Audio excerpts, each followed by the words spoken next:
Welcome, dear listeners, to another unsettling episode of our scary stories. I'm your host, inviting you to dim the lights, lock the doors, and prepare your ears for a tale that will weave the very fabric of your nightmares. Tonight, we delve into the haunting world of artistry and obsession, a domain where the line between genius and madness disintegrates like ashes in the wind. So brace yourselves as we unravel the disturbing symphony of crimson strings.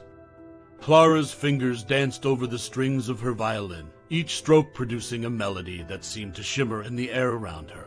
Her small practice room was a sanctuary filled with the scent of aged wood and rosin, and lined with shelves of sheet music and metronomes. But even within this comforting cocoon, Clara felt unfulfilled. Every piece she mastered only left her hungry for something more challenging, more breathtaking. And though she had performed on countless stages and received numerous awards, they felt like hollow victories. With this thirst for a more profound musical connection, Clara found herself wandering through the labyrinthine aisles of harmonics, an antique music store tucked away in a forgotten corner of the city. The smell of old paper and decaying leather filled the air, musty but oddly inviting, like the pages of an unread book beckoning to be opened. Looking for anything in particular, young lady? The shopkeeper, a wrinkled man with glasses perched on the edge of his nose, peered over from the counter. Something exceptional, Clara replied, her eyes scanning the shelves filled with musical scores from bygone eras. The shopkeeper reached under the counter and pulled out a sheet music file, its cover unmarked and its pages tinged yellow with age. Perhaps this might be to your taste, he said, handing it over cautiously. Though I must warn you, it's said to be cursed. Clara chuckled, amused. Cursed,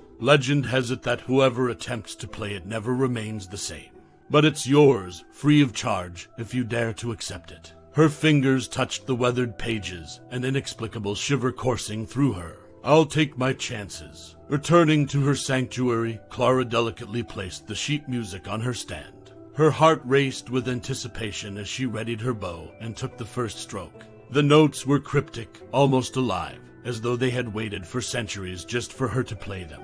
The music was incredibly intricate, each measure more demanding than the last. Her fingers fumbled, her bow stuttered, but the intoxicating melody that emerged was unlike anything she had ever heard. She stopped, panting, her hands trembling not from exhaustion but exhilaration.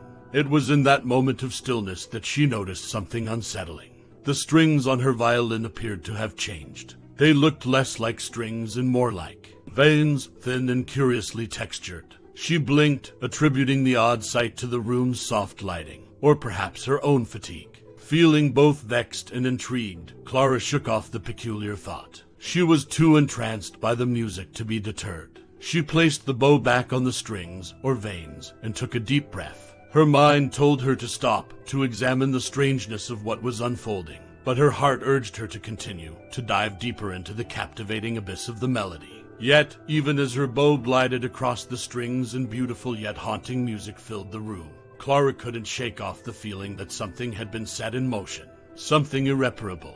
The room seemed to close in on her, as though the very walls were leaning closer, eager to hear the next note, and the one after, until the final note would sound and set whatever had been disturbed back to rest, or perhaps unleash it. She concluded her practice for the night, still unable to shake the sensation that her music had awoken something, some sleeping force, some hidden secret that had long been waiting to emerge. But as she put her violin back in its case, one last glance at the strings chilled her to her core. They still looked like veins, but now, ever so slightly, they seemed to pulse. As Clara switched off the lights and left her practice room, she failed to notice that the once welcoming atmosphere had grown thick and heavy, as if the room itself were holding its breath, awaiting her return to continue the unspeakable melody she had so naively begun. So ended the first chapter in Clara's unwitting journey into the hidden, sinister world that lurked between the staves of her newfound composition.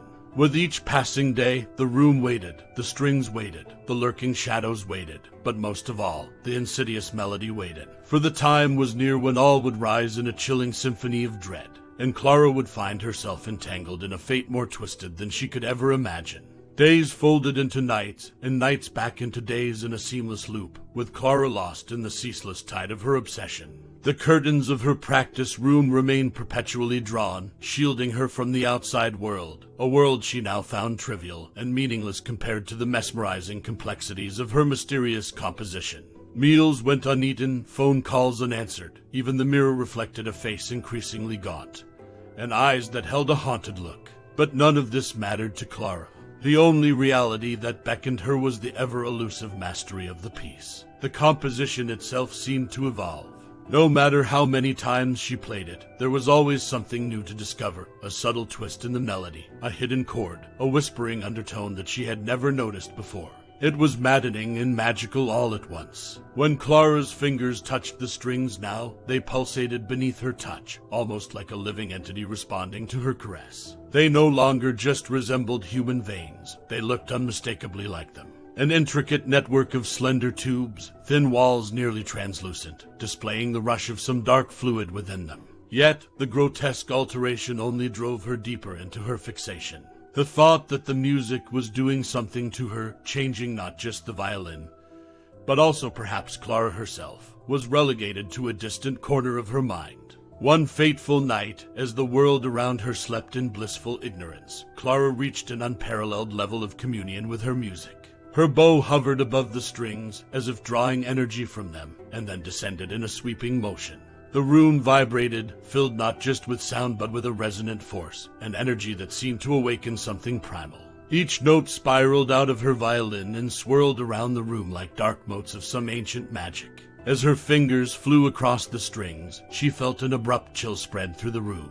The atmosphere turned heavy, laden with a sense of dread she couldn't quite place. With a gasp, her eyes darted to the window. For the briefest instant, a shadowy figure materialized on the glass pane, its form indistinct but its intent inexplicably malevolent. Then it vanished, as if swallowed by the dark. Clara's bow wavered, her hands trembling. For the first time, her relentless pursuit seemed to falter. But before she could process what had just occurred, an ungodly whisper filled the room, slithering into her ears. The whisper was a garbled symphony of voices, unintelligible but deeply disturbing.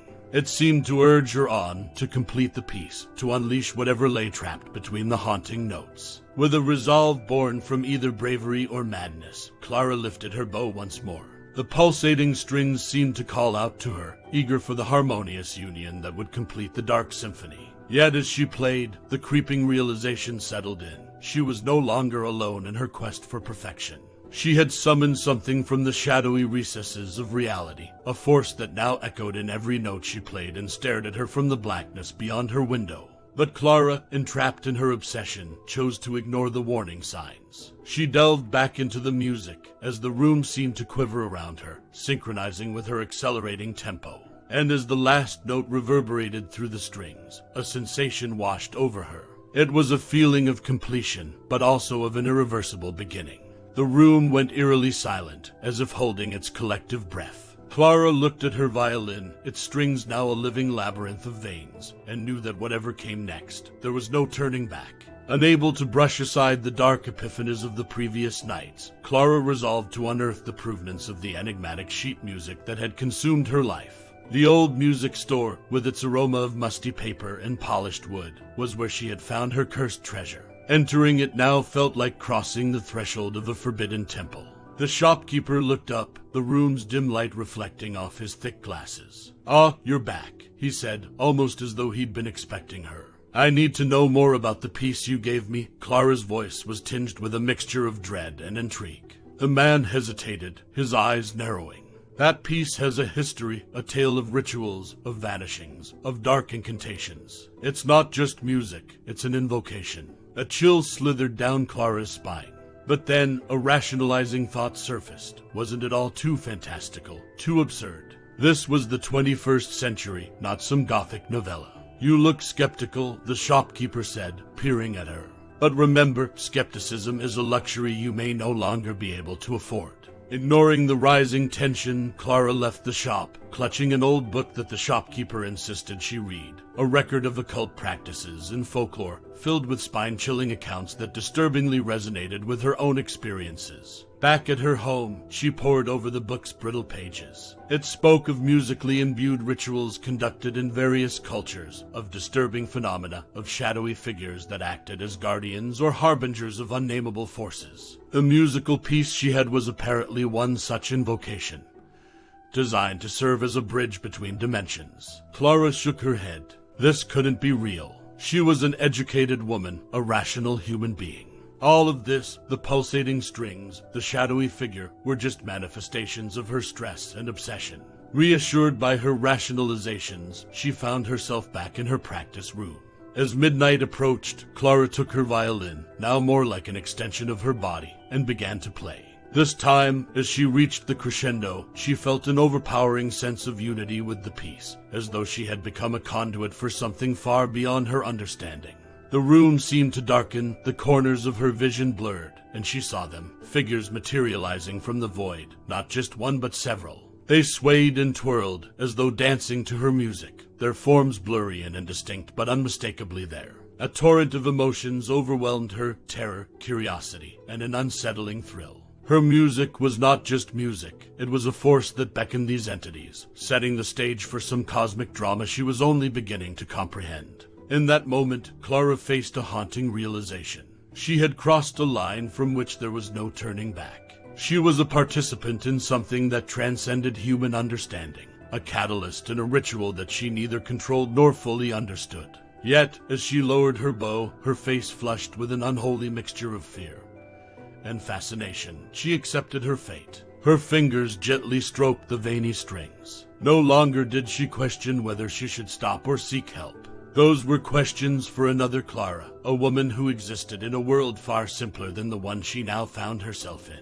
She would continue to play, pulled by a curiosity so overwhelming that it eclipsed even her darkest fears. The room returned to its ominous stillness, but now even the silence seemed filled with the whispers of shadowy companions, awaiting the next nocturne in their unholy symphony. Clara sat, her bow resting on her lap, looking at the entities that had not vanished but lingered, waiting, watching, almost expecting. She was part of something now, something ancient and ineffable, and whether it would be her making or her undoing was a question whose answer lay beyond the veil of shadows she had so recklessly pierced. The phone on Clara's cluttered desk buzzed relentlessly, its screen lighting up with names she once considered important: family, friends, her manager. She glanced at it dismissively before continuing to rosin her bow, now more a ritual tool than a musical instrument. Her violin rested on her knee like an expectant child, its strings not just veiny but pulsating slightly, as if in anticipation of the music to come. Human connections felt like distant echoes, remnants of a life she could hardly remember.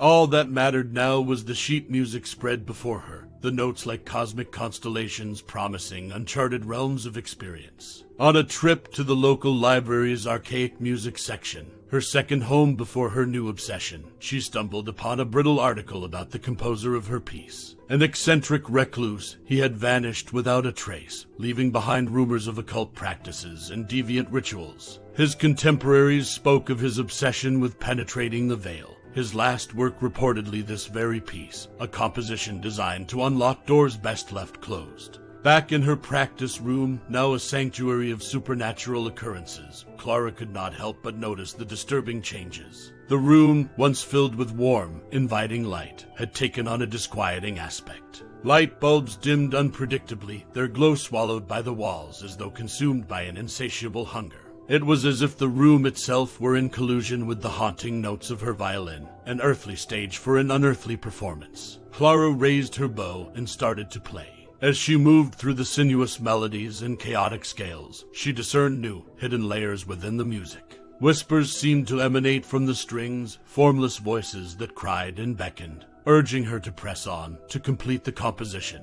They wound themselves around the notes, an audible haunting that seemed to seep from the very air. The whispers grew into cries, each note she played amplifying their urgency. They were no longer mere hallucinations. They were voices, countless, pleading, desperate voices. They were not asking her to stop. They were urging her to continue, to fulfill whatever arcane purpose lay in the completion of the piece. As Clara navigated the labyrinthine composition, her hands no longer felt entirely her own. They were guided by a will more ancient, a desire more primal. She was a vessel now, a conduit through which something ineffable would manifest. Her heart pounded in a mixture of dread and exhilaration. She was almost there, just a few more notes, a few more measures. Her fingers danced with feverish intensity. Her bow slashed through the air, as if cutting the fabric between worlds. She felt the crescendo approaching, the final climax of her journey into the forbidden.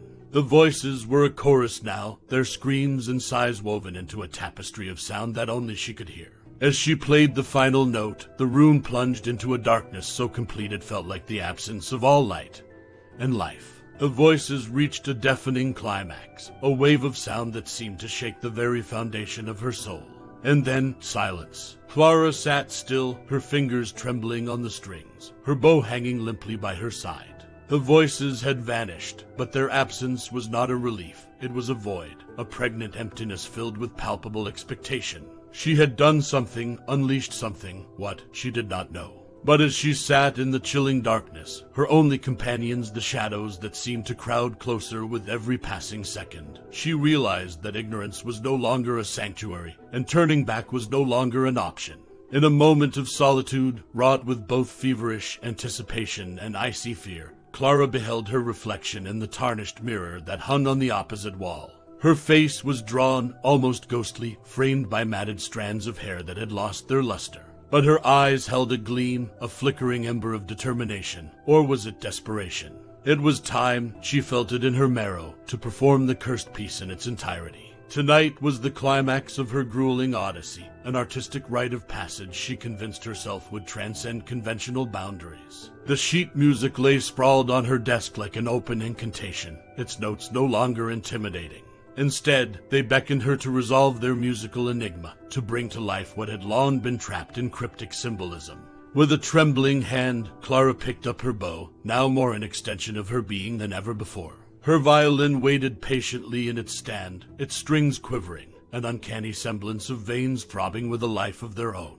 As she held the violin under her chin, its familiarity comforted her, almost lulling her into a sense of normality. Then she played. Her bow glided over the pulsating strings, each note reverberating in the dim room. But something was different. Each chord seemed to resonate within her, each note a key turning a lock deep within her psyche. The walls no longer just absorbed light, they seemed to drink in the sound, humming softly as if energized by the haunting melody. As Clara neared the final stanza, she felt an overpowering connection to her instrument. Her fingers seemed to meld into the strings, each tendon, each nerve becoming one with the fibrous veins that now thrashed violently under the pressure of the bow. The room quivered, a dimensional tremor shaking the very air. Suddenly, the shadowy figures that had been ephemeral whispers and fleeting glimpses emerged into horrifying clarity. They coalesced at the edges of the room, darker than the encroaching night, their forms solidifying into shapes of monstrous malevolence. They seemed to hunger for the concluding strains, their very essence summoned and sustained by the twisted music.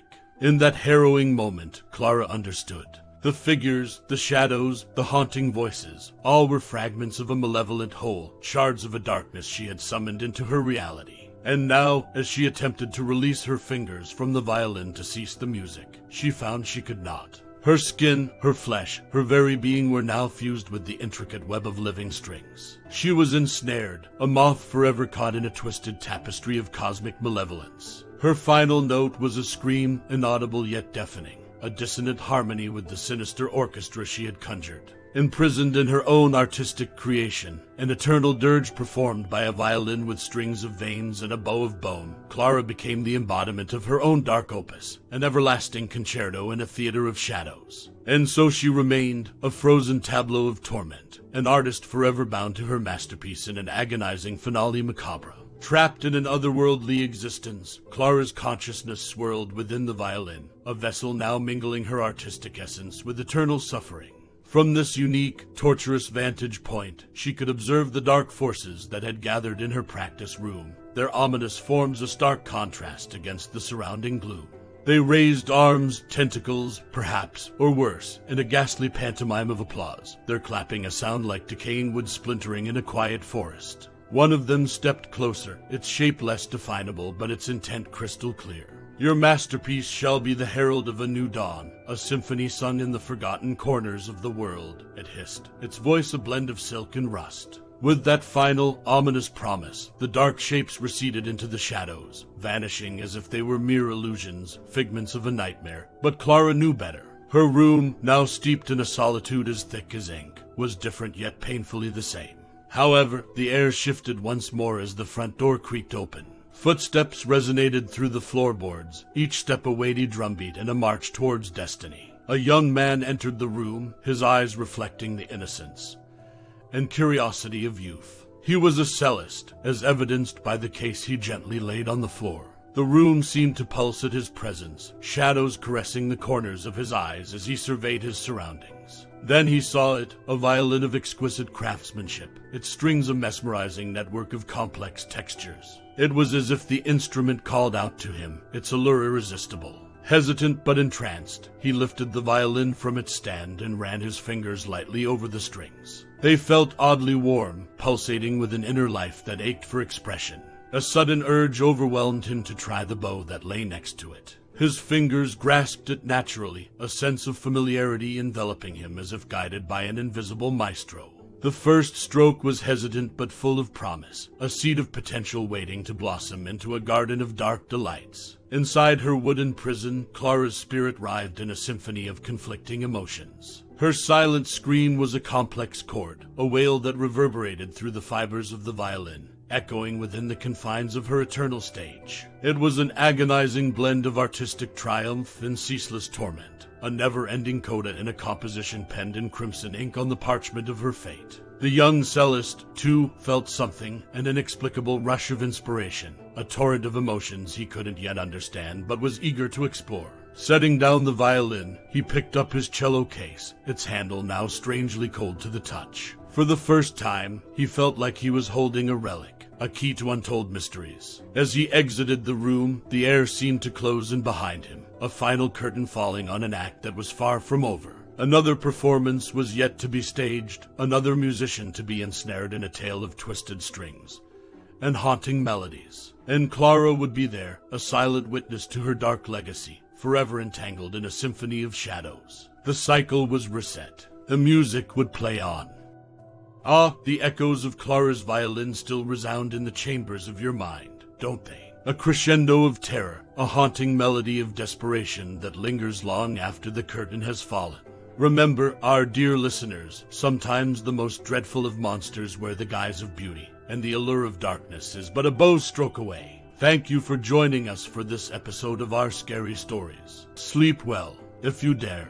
This is Our Scary Stories signing off for tonight.